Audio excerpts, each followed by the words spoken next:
Hello, and welcome to the short video looking at a nativity. I'm here to give you a couple of tips of how to look at a chart. My name is Garcia, and I'll be doing a few lectures for SETA in the coming year, so I hope you can join us. So when we're looking at a nativity, there are a few things we need to consider before we even start to look at a chart. There's some important considerations, and these will include essential dignity of the planets. Essential dignity determines the quality that the planet produces. Accidental dignity, which includes the house placement, whether it's angular, succedent, or cadent, the aspects that the planet forms, motion, whether it is retrograde or direct, combustion, cazimi. All of these accidental dignities will determine the quantity that the planet produces. Now, the other thing we need to look at also is, of course, the sect of the planets, which determine how effective a planet's actions are. And finally, the idea of sight, the sight that planets have of the signs that they rule.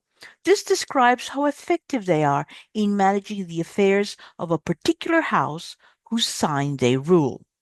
Okay, let's then apply some of these things to a chart. And the chart we'll be looking at is that of Marilyn Monroe, the film actor. And the first thing we will be looking at is, of course, her ascendant. And her ascendant is Leo. It's a fire sign. And the primary motivation of fire is for the drive for freedom of action.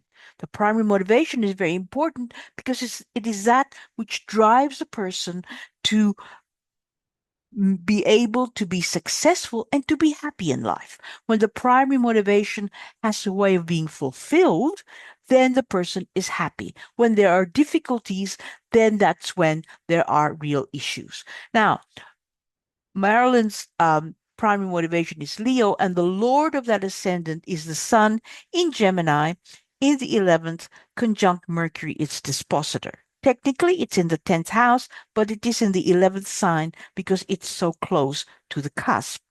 And what we notice is that the sun is able to see Leo. And so there's a connection of the ruler of the sign and the house being able to see it. So therefore, we can actually say that this chart or this person has the ability to fulfill the primary motivation of the drive for freedom of action. And they're going to do it in a Gemini way, and they're going to do it via the sun in Gemini. The Leo ascendant wants to be seen, to be acknowledged, to be recognized. The sun, as lord of that ascendant, is the luminary of the sect. It's placed high in the chart, and so therefore there is a very good chance that she fulfills the need for the drive of freedom of action. Now, let's look at some other things in the chart. Let's consider that the fact that the sun only makes one aspect, and that's a conjunction to Mercury, its dispositor. So what we have is two planets tied together, but not connected to anything else. So it's almost as if this becomes a bubble effect in itself. So for Marilyn, the only way she can actually fulfill the primary motivation is to rely on herself. She can't rely on anyone else. Okay, so let's look at the appetites, the emotional security, the sense of mother and nurturing. Here we have the moon, and the moon is in Aquarius in the 7th house, and it makes a wide conjunction to Jupiter. Now, that's the first thing we see is that both these planets are in the 7th house. When planets are in the 7th house, you have a sense that the person practically gives themselves away to a partner in order to get whatever it is the planet symbolizes. And here we have Marilyn's moon in Aquarius wanting the emotional security and the nurturing to be the source to be a partner or a relationship. If we continue to look at the moon, we see that it squares Saturn and it is in Saturn's sign. So we have a moon-Saturn statement telling us that there are issues here of emotional insecurity, of abandonment, and of a sense of being rejected. And indeed, this was Marilyn's experience growing up. Her mother, although very caring, was also had terrible emotional problems. She was institutionalized in a psychiatric institution for most of Marilyn's life, young life especially. And so therefore, Marilyn was moved from foster home to foster home, in and out of orphanages. And as a consequence of that, she felt that her mother didn't want her, or that she was not wanted in the foster home she was in. Uh, and what we can then also consider is that the moon and this emotional insecurity is magnified by the fact that it is conjunct Jupiter, and Jupiter tends to emphasize things to make them bigger, to exaggerate them. Not that she didn't have a problem, but she had the problem became huge. And the fact also that the moon is in opposition to Neptune makes her fragility and her sensitivity even greater. So here we have someone who is so is emotionally insecure, who is looking to be included, to be nurtured, and who lacks that when she's growing up, who is totally bereft of any kind of kindness, any kind of inclusivity, any kind of emotional security. What happens too is we have the fact that the moon rules Cancer, and Cancer is the 12th house cusp.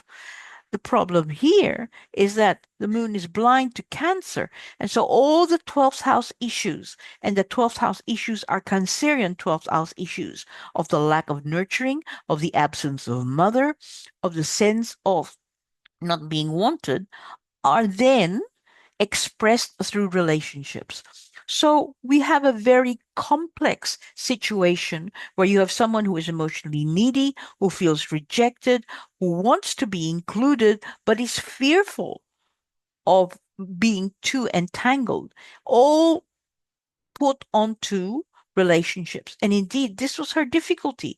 She was constantly looking for the relationship that would give her that nurturing. And what happened was that she didn't find it. The men that she went with were only didn't actually find her didn't actually like the fact that she was so emotionally needy, and we'll see why. Okay, we'll see why and how this pans out in terms of her relationships. If we consider the mind and the intellect. Here we have Mercury, and we see that it is in Gemini in the 10th house, but the 11th sign. It is in rulership. It's conjunct the sun, so it is combust, and it is also makes no other aspect. So again, Marilyn is a very intelligent, capable, and strong person, but she lives in this bubble that is not connected to anything else. And what we have too is we have this Mercury, which is very strong. It is in the sign of its rulership, and also it rules both the 11th house and the Virgo 2nd house. So Marilyn was actually quite a sharp negotiator, and she managed to be able to state what she needed in contracts, etc., in spite of the fact that she was dominated by a very dominant studio system in the 50s and 60s. The other thing, too, that Marilyn was also very much self-taught. She read all sorts of books, philosophy, and other things as well. But nobody took her seriously. Nobody took her mind seriously. Even the roles that she played, she was slotted into these blonde bimbo roles. And she wanted something much meatier, much more serious. And she fought against that. But given that this Sun and Mercury are so completely contained, she fought against that. And she found her solace in her studies and in her reading, and also in her poetry and in the journals that she kept. Okay, so let's look at the sense of relationships here. And the first one we're going to look at is Venus. And Venus here is in Aries in the 9th house. It's in the sign of its detriment, and it trines Neptune. And here we have Venus is probably the highest planet in the chart. It talks about the feminine. It talks about how she deals with relationships. And with a trine to Neptune, this is someone who is idealized, both in relationships, and she idealizes the relationships that she wants. She wants to be the perfect woman. And indeed, she did have that. She created this perfect image of the goddess, which was projected onto the silver screen and indeed highlighted the relationships that she had with people. The Venus also receives a sextile from Jupiter. So here we have, not only is this goddess image visible with the Neptune in the first, but the fact that it is big, it is dominant, it dominates her life.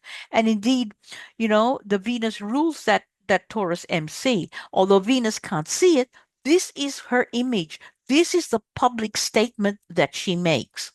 And indeed, Venus, because Venus is blind to Taurus, but it does rule Libra. It rules Libra and it sees Libra in the third house. But the most important thing is that the relationships that she has, the men that she had in her life, saw her as this idealized goddess. That's what they fell in love with. And when the reality of the woman comes through, this needy person who needed to be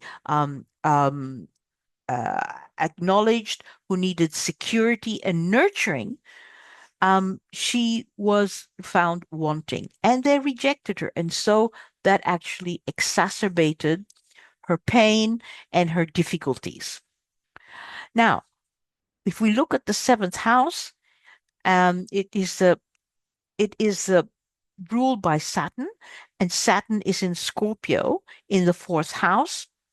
And what happens is that Saturn also makes a statement about the fact that in terms of relationships, what she's looking for is someone who's strong, who is Saturnian. But Saturn squares both the Neptune and also the Moon and Jupiter in the seventh. So therefore, the Saturn moon adds to this feeling of rejection, this feeling of emotional insecurity, and the notion that whatever she does is going to be found wanting, and that the emotional security is not something that can be found within relationships, and that her partners, her husbands were certainly not very welcoming when they realized how needy she was. As I said, the moon rules the 12th house, so all these issues of abandonment, of the lack of nurturing, of the absent mother are played out within the relationships. And the other thing too is that Jupiter rules both 5th and the 8th house, and Jupiter conjuncts the moon. So she wanted to have children. She wanted to give her first husband especially children, but she was not able to. And he wanted someone who kept house for him, who cooked, and who welcomed him home after work. But she couldn't do that. She was an actress. She had her career. And it was this that eventually ended the relationship, because she could not be what he wanted her to be. That is a housewife and a mother. With her second husband, Arthur Miller, he wanted this intellectual Marilyn that he could get along with, which was fine. But again, he fell in love with the image and discovered that when she was so needy, etc., he rejected her. And so that exacerbated that feeling of rejection. And of course, Marilyn found solace in alcohol and drugs. And again, Saturn is very powerful. It sees the Aquarian seventh house and will always have a dominance over that. And again, it is her emotional insecurity and her needs that actually dominate her relationships. And finally, with her career and public life, we see an MC of Taurus and Venus again in Aries in the 9th house. It is in detriment. It trines the Neptune and it sextiles the Jupiter. And what we have is what she built for herself was the image of the goddess. Again, the goddess who was dominated her life and who dominated the screen. There's a story told of her by this reporter, and she was walking along Fifth Avenue dressed in just a bandana and sunglasses and a raincoat. And there was tons of people around her. They were just in a crowd. They were just walking, and he was talking to her about the image that she projected onto the screen. And he said, here we are in a crowd and nobody recognizes you. And she said, let me show you.